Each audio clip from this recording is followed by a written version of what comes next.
all over at St Andrews. The Tom Cleverley era is off to a winning start. They ought to stay up. Birmingham City 0, Watford 1. We're going to talk about the game when they get home with John and Adam. A game really short on quality, and that's something we'll talk about. We'll talk about how we struggled to carve out any real opportunities. Birmingham probably had the lion's share of the chances in the second half. But we'll get into the bones of that tomorrow. For now, we're just going to enjoy the evening. Watford have won on the road. Birmingham 0, Watford 1.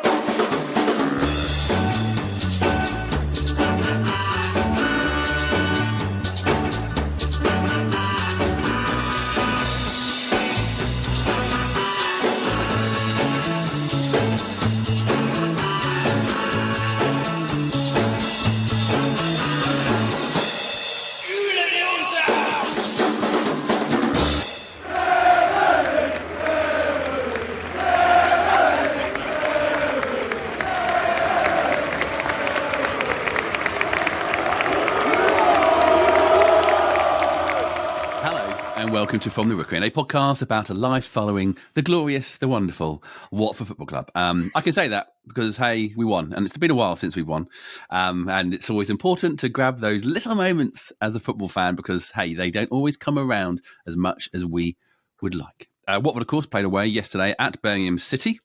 The Blue Noses of Birmingham, and they won 1-0. Hurrah!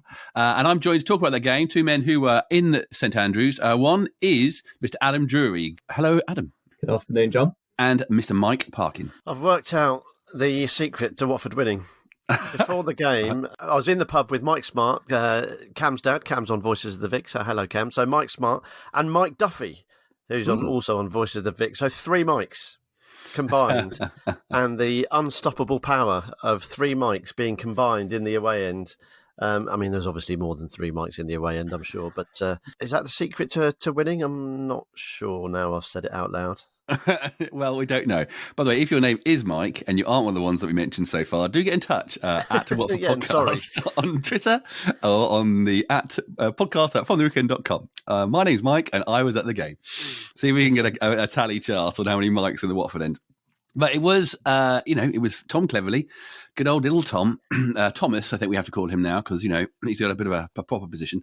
Adam, we spoke about the exit and the choice of Tom last week. For you, though, going, where's your head at been with the exit of Val and the sliding sideways of Tom Cleverley?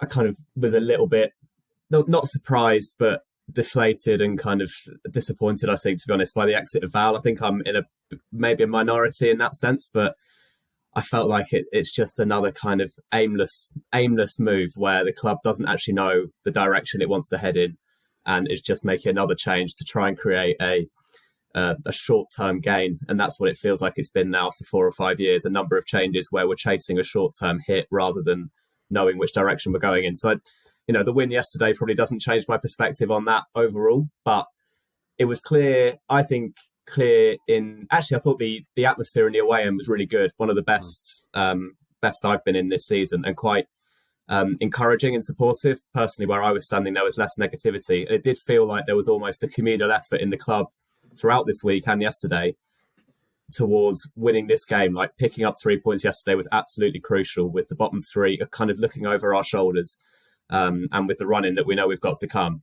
It felt to me, and even the way Cleverley was talking before the game, there was so much energy going into this match that we have to find a way to win it. And I think that was replicated in the stand as well. And that's kind of how I felt. It felt like a big performance in that sense, not necessarily in the way we played, but in the way that there was a real determination running through everybody that we were going to find a way to get the 3 points. So, actually felt fairly optimistic just from being in the away end beforehand, and kind of it felt quite positive, I'd say.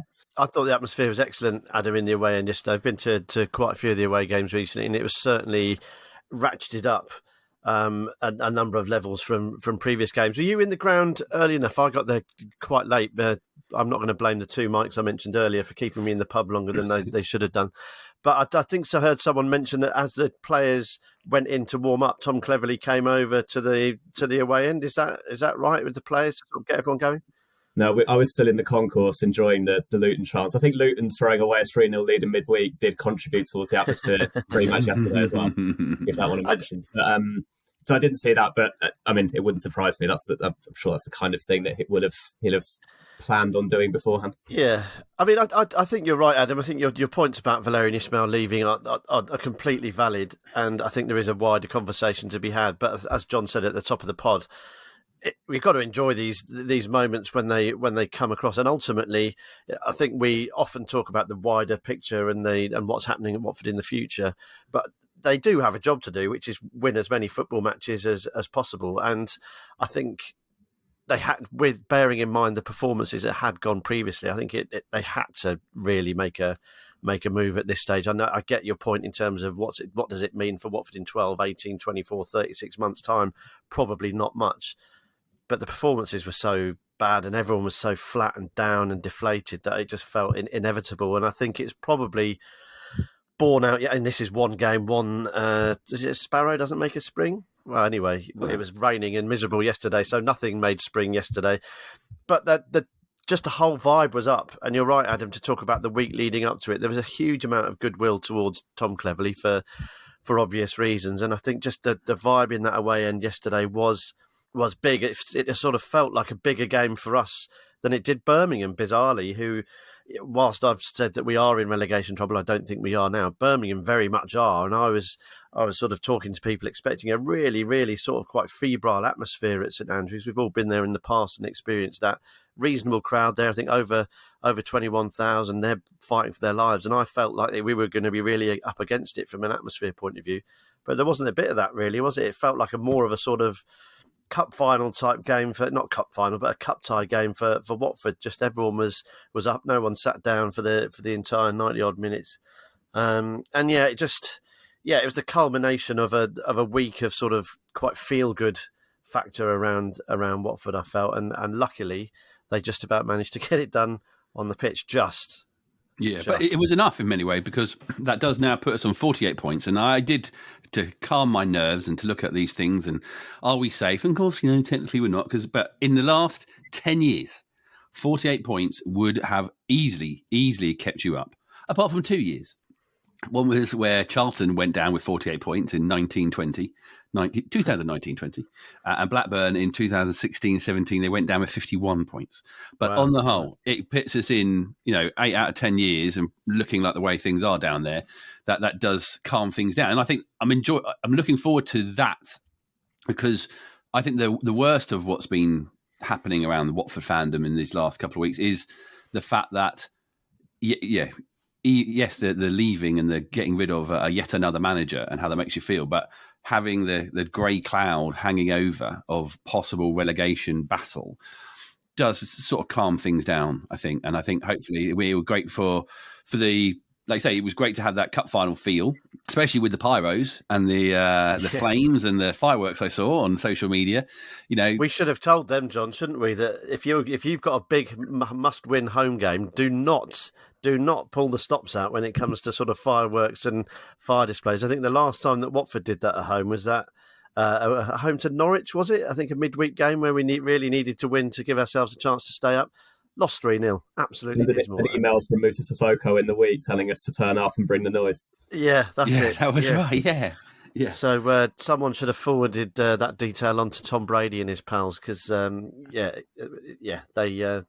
if you talk about jinxing, which we've spoken about a little bit over the past couple of weeks, they jinxed themselves with the pyro. But it was good for us. It was sort of down our end and got everyone going. But I think you're right to say that, John. You mentioned grey cloud, and it was really, because if you combine the run of results, the run of performances with that sort of, it was a faint spectre of relegation, really, but it was there, because what's happening after this Birmingham game is a run of really, really tough games. And now, having got that win and got that sort of feel-good factor, such as it is, or such as it can be after a tumultuous season and only one game with a new boss in charge, it does feel like that we can go into those games not with a handbrake off, but with a little bit more sort of freedom, a little bit. It's like, right, you've got something to prove now, lads. Go out there. You've got something to prove, but more importantly, nothing to lose. Teams coming to us like Leeds United, who are fighting tooth and nail to stay in the top two. Absolutely everything to play for them. We've got a real opportunity to show our worth against teams who are under pressure now. So hopefully we talk about you want to get some fun from the season, you want to get some enjoyment from it. Well, hopefully it is set up for us to do that, and perhaps we can sort of be a bit of a stick in the spoke of the wheels for people going for promotion, and we can have a little bit of fun on the way and hopefully build towards the summer. Go into the summer with our sort of heads held high and a bit of confidence, and start building something, whatever it may be, for next year. Well, one thing that might actually build, our very good friend Matt Furness tweeted, is the youngest Watford starting lineup since 2011, which is, Mike, if you remember, that's the year we started From the Rookery End, the first season that we did From the Rookery End. So it's been a long time. Mike, of that lineup, can you name me three, not the whole 11, three of the young players that might have made up that lineup when Watford won 2-0 at home? Away at Coventry. Lee Hodgson? 1. Marv? No, Marv did not play. Someone like Matty Witchelow or something like that? Correct, yes. 1 more. Adam Thompson? He did. He started the game as well. Come on. Other classics. Del Bennett. Yeah. Did I tell you that when I went to... I worked at Northampton versus Portsmouth for Opta a couple of months ago. There's an amazing memorabilia shop at Northampton. It's like a port cabin. They've got all manner of sort of Watford stuff. In there was a match-worn Dale Bennett Watford shirt. How much was it on sale for? Well, I think he wanted about 100 quid for it. I was like, I'll come and see him afterwards. And I didn't go and see him afterwards. No offence to Dale Bennett. Forest Green legend, of course. Ross Jenkins, too, also being a young player in that lineup. Yeah. Young Troy in that lineup. He came on as a sub, but the other one is Andy Vyman, who, of course, is still going these days, but he would have been a young loanee from Aston Villa. So it's interesting sort of comparing the Watford of now and the Watford of then, and how we sort of look at those things differently. And actually, we'll talk about looking at Watford in the past after having reflect on the podcast that we put out this week about supporting Watford in the 1970s. But let's talk about the game, and let's just look at the men on the pitch. The goal came from Dennis. We hoped when he came, he would get us a few goals to get us a couple of wins. And hey, that's what he did, Michael. He got us the win with just one goal. Yeah, I mean, it's literally all he did. And I know that I know you've mentioned he's put on the pitch to score goals, so you can't really complain about if he does that. But he picked the guy's pocket. Really, really nice finish. We were talking in the stands, despite all the positivity, that it was going to be either a flash of brilliance or a mistake that was going to be a goal for either team, really. And it was ultimately a bit of a mistake, wasn't it, from the Birmingham defender, allowed Emmanuel Dennis to take the ball off him. It's still a pretty decent amount of work to do. He still had to finish it.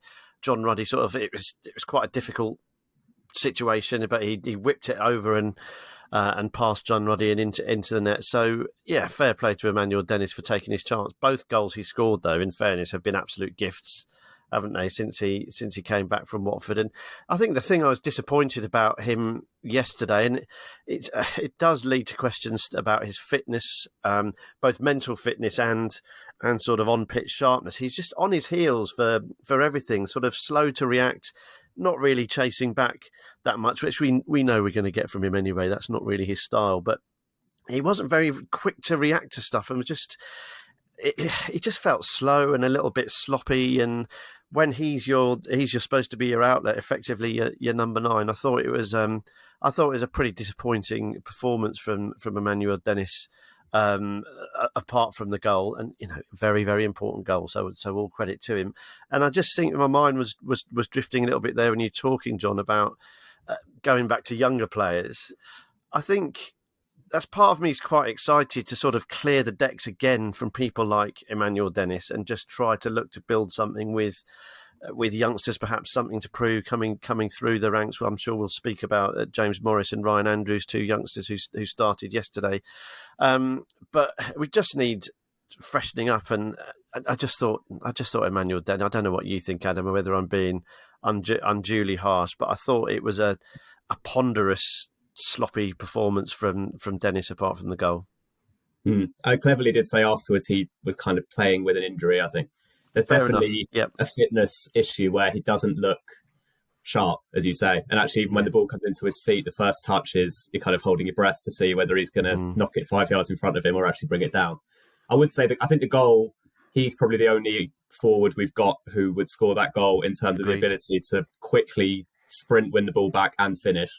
I mean, Bio's maybe got the former where he works very hard, but it was quite a nice composed finish as well, which is maybe kind of beyond what you'd expect from Bio. So that's the moment that defines the game. But I would say overall, it's going to come too late now, but we're still kind of waiting for that moment where we hope he explodes onto the scene since we signed him. His goal record, I think that's his third goal playing as a centre forward for us in, I tried to do the maths, about 90 minutes worth of games. So the goals are coming, and actually a couple of the goals, the Huddersfield one, I think, was better than our other centre forwards would be capable of. Yeah, but I agree.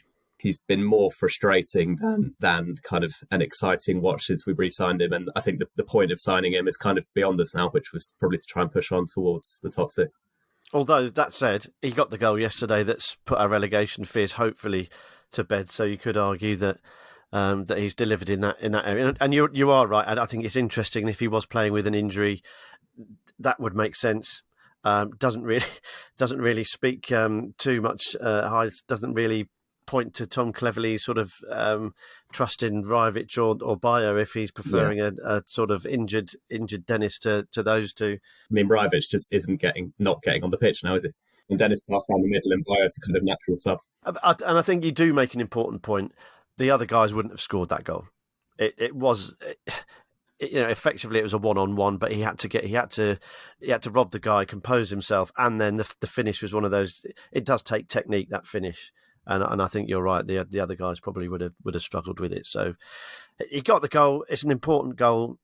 It'd be fascinating to see how he performs for the rest of the season. Actually.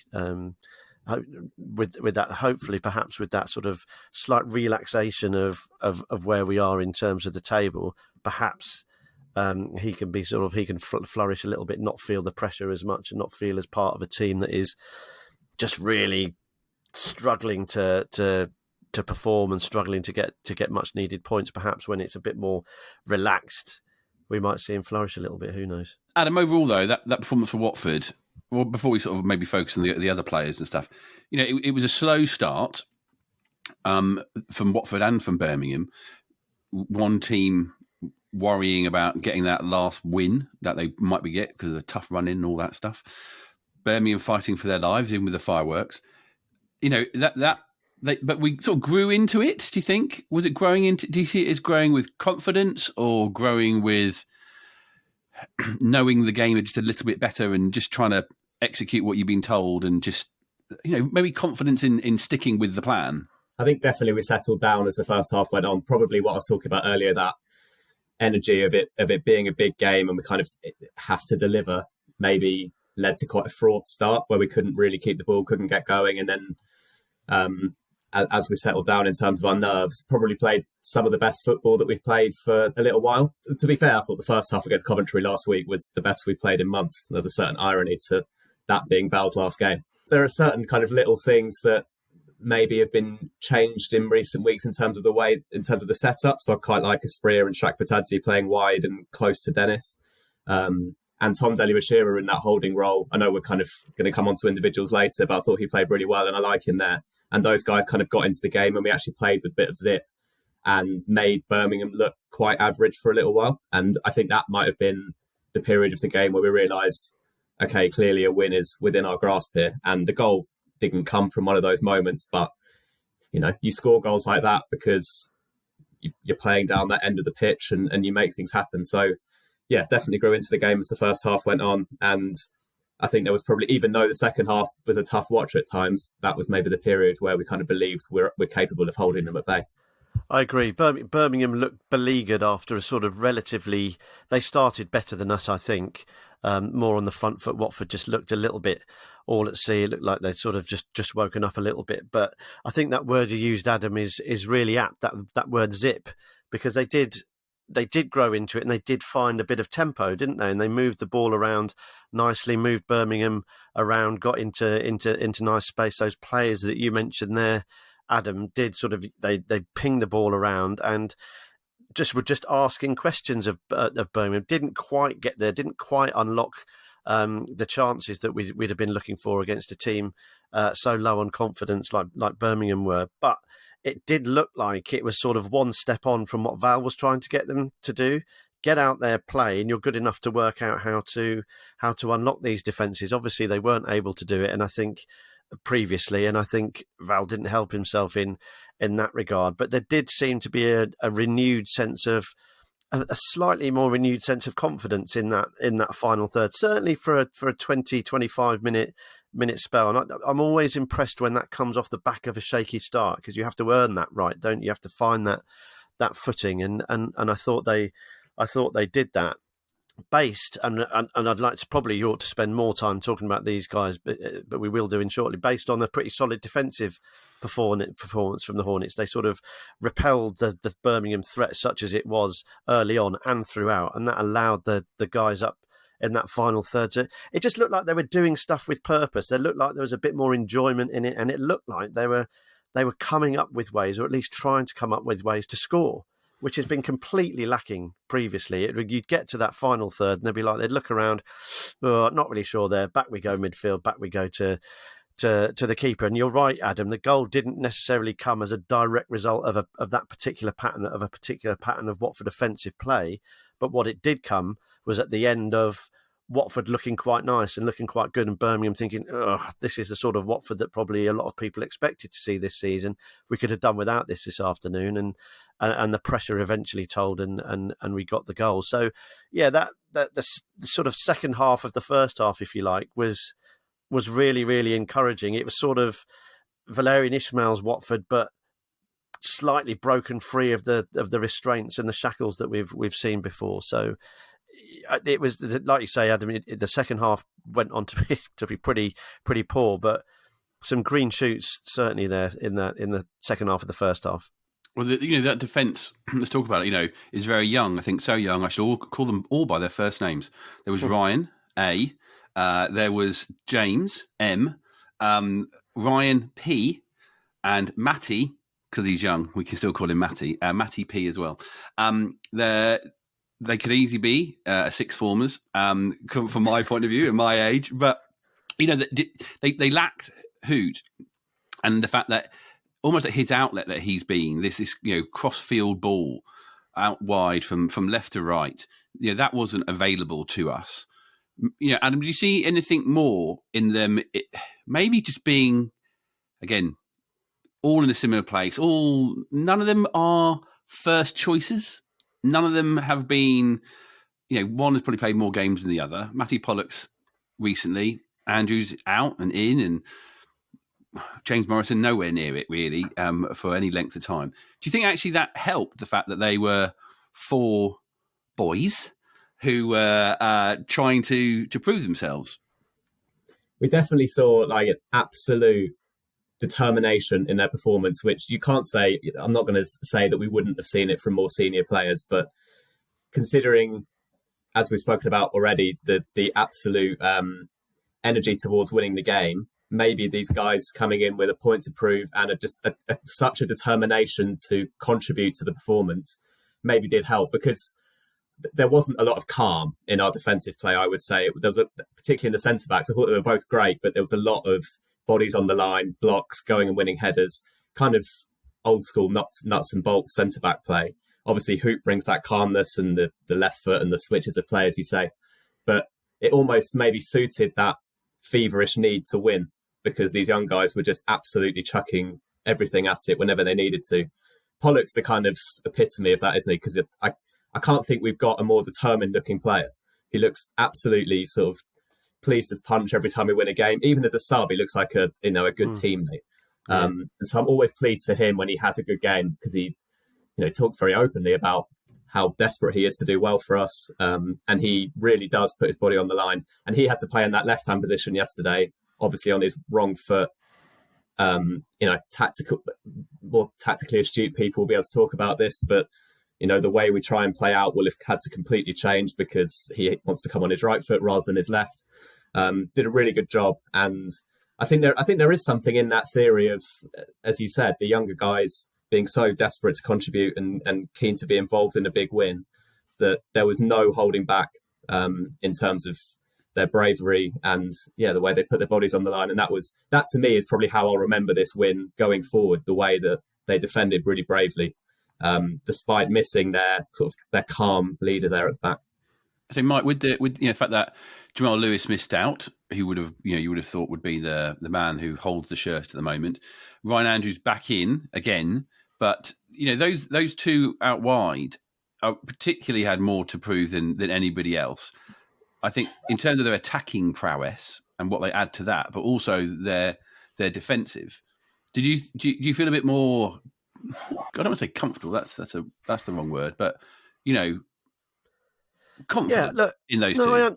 I am comfortable with them, and it was interesting what Adam said about the sort of blood and thunder nature of the defending that had to go on. I think that's just kind of where we're at. These are the games that we're involved in, and at the level we're playing at. You play a team that's down there with the dead men like Birmingham, like we are. It's always going to be more physical and more hectic than sort of balanced, sort of nuanced attacking play. That's just the way it was. And sometimes when you've got to get down and dirty, you've just got to do it. And I thought those guys did particularly well.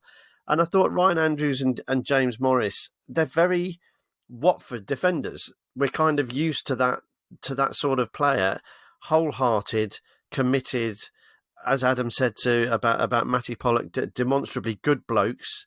No doubt proud to be out there playing for Watford and playing for the supporters, young guys with hopefully a long career ahead of them. So lots and lots of goodwill towards both of them. I think they're both very different players. I felt a little bit sorry for Ryan Andrews yesterday on a number of occasions, certainly in the first half, galloping into acres and acres of space down the right. And instead of just getting the ball out and out, to shoveling the ball out to him, they would sort of go back inside and missed a number of runs from him. And on the rare occasion that did get the ball to him, he put decent balls in. And there was a little bit of chaos and panic in the Birmingham box, similar to what Adam was describing in the Watford box. So I felt a little bit sorry for him that his buccaneering runs often get ignored, and I think that's a shame. I think defensively, to be honest, I thought he struggled yesterday. And then I think we saw some of the reasons why he has been left out. I think he drifts in and out of games. I think concentration-wise, he can be poor. It's just control it can be average. He loses the ball quickly. But you going back to what I said about them being Watford defenders, it's a balance. If he was the world's best right back, he wouldn't be at Watford. So, and he's only young with a lot to learn. So I'm looking forward to seeing him develop. He will no doubt develop into a fine right back for Watford. Hugely exciting with his pace. You can see often early in games when opposition players get surprised by his pace, they're sort of jogging back to shepherd the ball out. It's like, oh my God, where did he come from, sort of thing. So there's that great excitement. We've had very, very little bums off seats moments for Watford in the past couple of years, but he's definitely one who I think can deliver that. I thought he struggled defensively, but ultimately clean sheet. He'll be happy come today. James Morris on the left hand side. I've said it before. I don't think he's ever let us down. Watford. For Watford. He's not Jamal Lewis in terms as he hasn't got that natural attacking prowess, but he has been asked to go forward in his position before and has done it pretty well. I think he certainly hasn't. He can whip a ball in, can't he?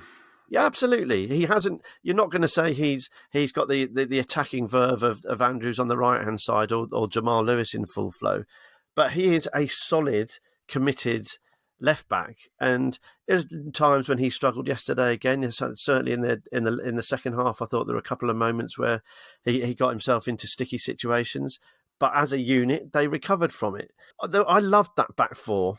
For all its faults and sort of, I'm not going to say it's heart-stopping moments, there weren't many of them. They just got stuck in and they did exactly what you want your back four to do, which is to protect their goal with everything they've got.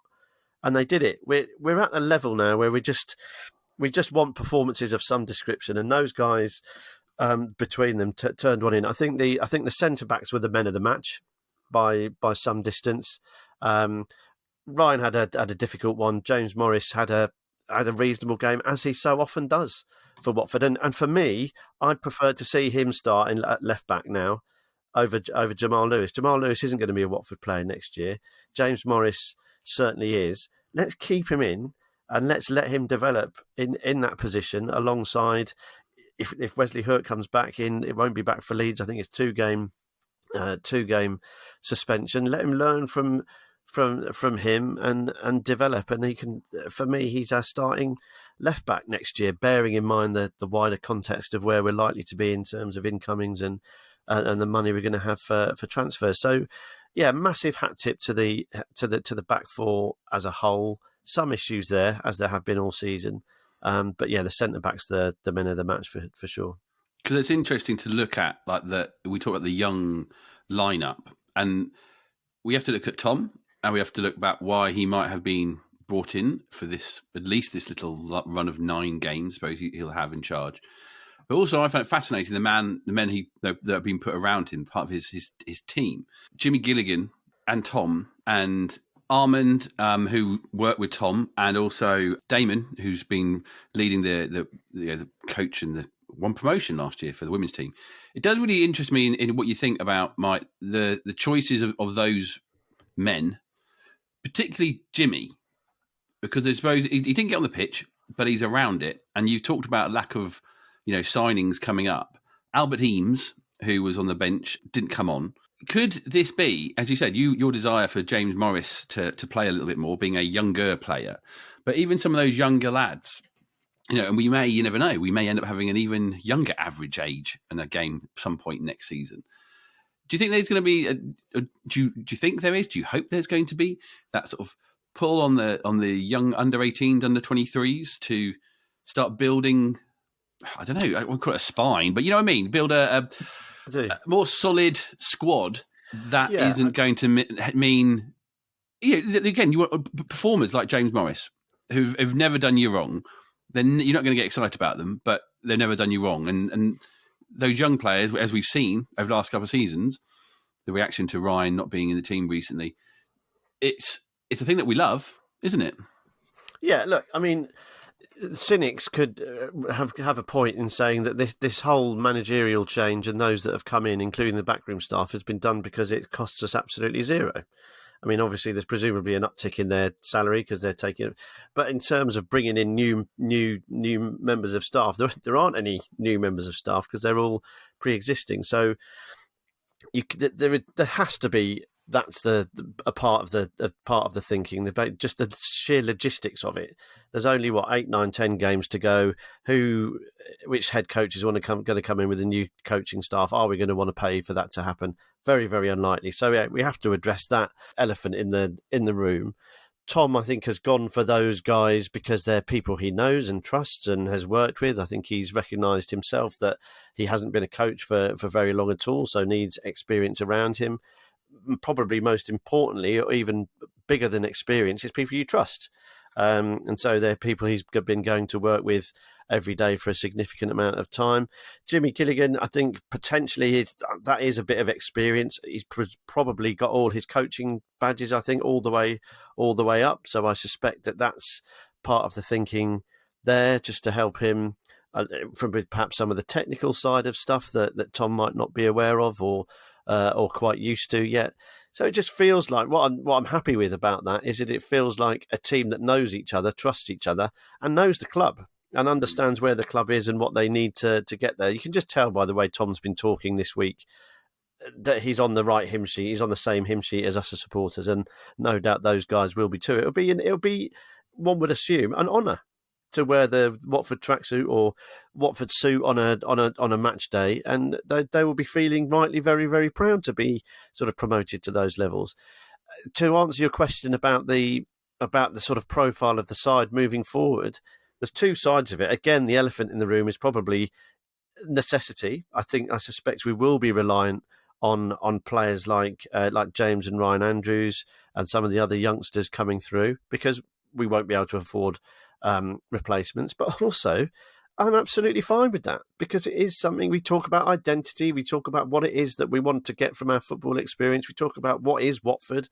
Well, a young, fresh-faced group of players who have come through. They might not be challenging at the right end of the table necessarily, but it is something you can get behind. So I think there's the necessity is the sort of mother of invention, isn't it? And we've seen it before with Malky Mackay and Sean Dyche. They were sides that we look back probably quite fondly on, but they were born out of necessity. Those youngsters that we talked about earlier. I managed to pick 3 of them from the recesses of my dusty brain, which probably shows how fondly we look back on that, even though in terms of being competitive at the top end of the table, we weren't. But there was something there for us to believe in and hang on to. So we have to be clear that the likelihood is that given a chance, they'd want to invest. The chances are we going to be able to invest are going to be very, very minimal. There's going to be no money available in the summer. So the likelihood is that these guys are going to come through. Is this coaching staff perfect for doing that? There's an argument for it, certainly. So could we have stumbled onto something? We can't really be talking about it after 90 minutes at St Andrews. If we're talking about it this time next year and we've seen those sort of roots take hold and some green shoots flourish as a result of it, then I wouldn't be. I couldn't be happier. If we're mid-table next year with a set coaching team who understands the football club, who has brought through a number of youngsters, that would be great as far as I'm concerned. Adam, I'm not going to make you tell me exactly how Tom has changed and revolutionised Watford in 90 minutes of football. We talked about the team a little bit more urgency out of it. Maybe he was able to impart that where Val wasn't. But how are you looking now at those last 8 games of the season that we've got? What is it you think you want Watford to get out of those games? I mean, he says that the aim now is for this season to finish and us to be looking forward to next year, right? So I guess that feels about right. This is the funny thing really about Val's tenure overall. It definitely wasn't all bad, and there's something there to work with, I think, moving forward. We want to keep seeing this kind of distinctive style of play. I think we've done things in terms of our style this season which are more interesting than in previous years, but it was sometimes evident and sometimes not. It would also be good fun, as Mike has said, to kind of spoil a few parties. I think that should be a motivation in itself. Why not go and take points off Leeds? We've got Ipswich away midweek, I think, which is one, why not go and win there and kind of ruin it for them? We've had enough teams do it to us over the years. It'd be nice to play party poofers for once. That should be a motivation in itself, but it's difficult because, let's face it, it's looking like we are one of 2 or 3 clubs with very, very little to play for in the league. So it's just about enjoying it as much as possible. I agree, again, that if there are players who we think aren't going to be around much next year, particularly loan players who, we're not going to be looking to sell, then maybe try and edge them out for players who we already are going to be on the books next year. But just try and enjoy it, really, because it's not been that enjoyable for quite a while, has it? And the home form particularly, it'd be nice to get 2 or 3 wins at home, because turning up at Vicarage Road to watch Watford probably for about 4 or 5 years now, we haven't seen a particularly good home Watford team. So, little to play for maybe in terms of league position, but just a bit of feel good, I think. We don't play anyone below us in the table. No. And I think what this Watford side has done, we spoke about yesterday's game. They don't tend to hide, I don't think. There's no lack of commitment amongst the majority of them. I think we started to see a little end of seasonitis creeping in for a few of them. I thought just to pop back to yesterday very, very quickly. I thought Yasser was a bit sort of tentative, and I wonder whether he's sort of thinking about getting to the end of the season unscathed so he can potentially move on. But look, we don't. I think as a rule, we've done pretty well in adversity. I've spoken a lot about how we've bounced back from that miserable run of form that culminated in Leeds and Sunderland away. We've gone behind in games away from home and gone back to win them handsomely at Preston and in an unlikely situation at Blackburn. Beaten Hull, who are a tremendous side, and all these results have kind of come when we haven't expected them. Yesterday we were worried. I mentioned about expecting Birmingham to be up for it and it to be noisy. No Wes Hurt. We didn't think there was going to be Chakvetadze. Livermore, who's been important to us for a large swathe of the season, looks like he's potentially run out of steam. So we thought yesterday was going to be difficult, but actually they stepped up to the plate and they really do stand shoulder to shoulder. So I think and I hope, and knowing the footballing career that Tom Cleverley has had, he's not going to be going into these games thinking, I hope we can make up the numbers and just be vaguely competitive against these sides. Like you say, Adam, he'll be looking at this as a massive, massive opportunity for him to effectively apply for the job. And what have we got? Sunderland, Middlesbrough, Preston, Hull, West Brom, Southampton, Leeds, and Ipswich. It doesn't come really much tougher than that in the Championship. They are sides who are playing really well. Tough places to go. One for the football cliches mob there. But it's a massive opportunity to have a bit of fun, to bloody a few noses, to make life difficult for the opposition. We've seen us do that, but just not in long enough bursts, not in 90-minute parcels, if you like. And hopefully, one of the biggest issues, take aside sort of Valérien Ismaël's tactics and injuries or suspensions and luck or whatever, confidence has been through the floor. That much is apparent. What players and fans alike have been going to games with their shoulders rounded, heads down, just looking to get through it effectively. And I saw for the first time really a side that believed a little bit on Saturday at St Andrews. I thought Daniel Bachmann played well. That's another question that was on a few people's lips. Will Bachmann stay in? And will he be the captain as Valérien Ismaël gave him the armband? Well, he was, and he kept the armband and kept pretty well. I think he made the saves. You'd expect him to make the saves he did, but he sort of commanded his 6-yard box, if not the penalty box, when he was needed to. He came out with a ferocious punch towards the end there, and I think his performance was in keeping with the rest of the defenders, and they worked really solidly as a defensive unit. So credit to Dan Bachmann as well. But I'm really hopeful that we just go for it now. We've got nothing to play for other than Tom playing for the job. A good swathe of Watford players staking a claim for a starting berth next year, potentially others looking to get big moves. So we're safe, hopefully, unless we do a Blackburn. And if we go down on 51 points, I don't know what we'll do. We might as well pack up and go home. But it looks like the teams below us aren't going to get that. Looking at Birmingham yesterday, they're not even in the bottom three, I don't think, and they look absolutely atrocious. It's an opportunity here now. Just go for it and just try and enjoy it. The starting 11 that takes to the field for Watford is very rarely a poor looking side. It's a side that could win most games. You need a bit of luck against a really good side, but you don't look at the 11 and go, "Oof, where's the quality there? Where's the experience there?" There is a nice blend. There is a nice mix. We haven't been able to unlock it often enough by any stretch of the imagination this season. The run of form at home has been dismal, as Adam said.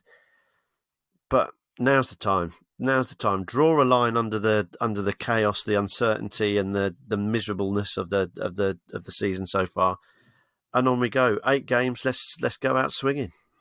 Worth mentioning Tom Cleverley post-match yesterday talking about how he and his staff felt like they'd misjudged the game and maybe the game didn't play out the way he felt it was going to, and a bit of self-reflection in that respect. Mm-hmm. And that already seemed like a little bit more humility than we ever saw from Val, who was actually quite adamant that it was basically never his fault. That's the message we were getting. So maybe even that kind of dynamic, he's someone who could very quickly become a figurehead for us, naturally, because of the way we remember him as a player. The fact that although he may be auditioning for the job, this isn't going to make or break his career. This has kind of come at a time for him when he didn't necessarily expect it. And it could be quite a nice dynamic between now and the end of the season if we can pick up 1 or 2 of those shock results. I like the idea of a shock result. Watford shock somebody or another. That'd be quite fun. Yeah, I laugh at that. Friday on Sky would be lovely, wouldn't it? Oh, yes. That's surely motivation in itself to go out on Sky and beat a promotion hopeful. Yeah, a bit of Schadenfreude, as Jason always says. Thank you very much, everyone who's listened to the podcast we put out in the week. Myself chatting to many of the members from the Watford Treasury. Their new book, Bonds Are Out, is all there. It was. I suppose it was lovely, Mike, to hear them speak about what it was like to be a football fan in the 70s, before our time. linking it, I suppose, in some ways to what life was like when we were kids in the 80s. But it was that whole, I have, after doing it and then editing it and listening to it again, really feel jealous of football fans, I suppose, since maybe 2005 and before, where they could just take a head break from how much football there is. I mean, I know. Remember in the 1980s, being sat by my phone and dialing round, the old telephone, the Hornet hotline number, just to find out a little bit more. But it was the space to not think about football, I suppose, and think about all the minutiae that goes there. It was nice to reminisce. It was. I found it absolutely engrossing. It was magical just hearing the chaps talking about it. I think they did, each of them individually at one stage or another, did catch themselves, and did say there is an element of slight rose tinted glasses looking back, sort of nostalgia. Does take the edge off the sort of lesser desirable aspects of it, But then there was a bit where Colin was going, "Oh, it was great running around, being chased." So I don't think that's quite amazing. He sounded like an absolute menace. did Colin? Yeah, fair play. You could see the twinkle in his eye as he spoke about it, and just that extra little edge that it gave the whole footballing experience. And Colin, the Brigadier in our WhatsApp group, has said similar, hasn't he? He said that it did give it a little frisson of excitement, thinking that you might get run through the High Street, Harlequin, whatever, by Leeds United or whatever, or even in the home end. But the way they talk about the ground, it's so, and there's always a desire amongst us, isn't there, to go back and experience what's past, because it feels so distant and magical, and you always pick out the sort of bits that are interesting and fascinating and almost romanticize about it. But I'd have loved to have seen the ground the way the chaps described it with the greyhound track, and I can't remember who it was described it. Basically, the whole place was held together with paint, and you can imagine it, because those of us who even went during the 80s, there was always sort of hints going back to what Vicarage Road was like in the day, and I'd have loved to have been there to see it. And of course, there is a certain element of pride, I guess, at seeing your team rise and then fall again, to be in the doldrums. As I mentioned, I was in the pub with Mike Smart yesterday, and we talked about the 90s and how the football was dismal, but it was really enjoyable. And looking back on it now, it's sort of like it's one of our fondest memories, because we were there amongst people who you knew, 6, 7, 8, 9,000 people. The only people there were the ones that really, really care. And yeah, the pride and the excitement with which those guys spoke about it was really a beautiful thing. But you're right, John. The thing that really stuck out was they didn't say football didn't matter. It mattered on the day, but after that, it didn't, because there was no way of doing anything about it. You could speak to your wife or your brother or your cousin or whoever about it on the walk home, or if you lived next door or whatever, but there was no mobile phones, there was certainly no internet and all that sort of stuff, certainly no social media and all that sort of stuff. That Ollie was saying that if you didn't catch it live, you were never going to see it again. Games weren't recorded for TV, so incidents weren't replayed ad nauseum. And it took me back. I remember when I first started going in the 80s, I used to get the Watford handbook at the end of the season or close to the start of the season. And one of the things that they used to do is do a little recap of each game with a comment from the home manager and the away manager. And I used to read it, like absolutely absorb every word of it, because you didn't really read it anywhere. You didn't see it. You didn't hear what the opposition managers used to say, because who cared? No one cared. There wasn't on Sky Sports News. It wasn't picked apart by us on podcasts and social media. You never saw it anywhere. So all those tidbits, all those bits of information that you gleaned firsthand or however you could, it was so magical. Anything to do with the football club was magical because it was scarce. I remember the trips to the Hornet shop was just like, oh my God, I'm in this place that sells all this Watford stuff. Whereas now, while we're recording this, I could have ordered pretty much whatever I wanted. Watford boxer shorts, click. Watford dartboard, click. Watford whatever. And the scarcity was a thing of magic. And I loved the way Ollie said when they were looking at the pictures for the book, which looks absolutely tremendous. It is. He remembered them all because he used to just absorbed them all, because that was it. They were the things that existed about your Watford sport. Photos, 3 or 4 perhaps photos, and he remembered them all. And yeah, clearly a very, very different time in Watford's history. Clearly a very, very different time in history for supporting football as a whole. But again, went to Rotherham a couple of weeks ago. Went to Millmoor, not very welcoming, not very comfortable. Glass on the walls, and now at Millwall last week, street vendors around the outside fan zone selling beer and stuff. So the modern day football has got something going for it, but a brilliant episode. And if you haven't heard it, do go back and listen. The guys speak hugely eloquently about that time. Really bring it to life. And yeah, a perfect. If that doesn't whet your appetite for Bonser out the book, then nothing will. Do listen. Do buy it. Yeah, and they say they're transported back through the photographs that they do all the time in the Watford Treasury. So that podcast's already out, but you can get the book from the watfordtreasury.co.uk. Thank you very much, Adam. Cheers, guys. And thank you, Michael. No problem. And guess what? It was we got the Birmingham double dub yesterday, so I went straight from St Andrews to watch Hemel Storm play against the Birmingham Rockets. Hemel won, and I didn't even fall over. Yes, I was very careful. I sat on the front row of the bleachers just so to make sure not to tempt fate. But Hemel won, Cheshire won, Wealdstone won. What a day! Sport's absolutely amazing, isn't it? The question is, Mike, will we win next Saturday at the WD18 Cup? Absolutely, definitely not. No, neither do I. Well, we're going to have some fun. Anyway, that's next Saturday at the West Herts Sports Ground in Watford. What time to start? Like late morning? Yeah, 12 o'clock, I think the first game is. It just looks like it's going to be a great event. We mentioned it last time. A huge amount of work's gone into it from the WD18 boys, getting up off their backsides, doing something for charity. But also, it's going to be a fun day out. Hopefully, we don't have to worry about Watford for the day. So you can get along. I think everyone's piling along to the Mad Squirrel in Watford afterwards for a half of something tasty. So really, really good opportunity to see other Watford supporters. I think the final is due about 5 o'clock. So the bar's going to be open, barbecue. There's the raffle and auction. I think is going to be announced. Craig Cathcart's FA Cup final shirt is up for grabs on the auction, as is match worn Emmanuel Dennis shirt. I may or may not be bidding for that. At least you can be guaranteed it's match worn. It probably won't be to have too much sweat in it. But very harsh. I take it back.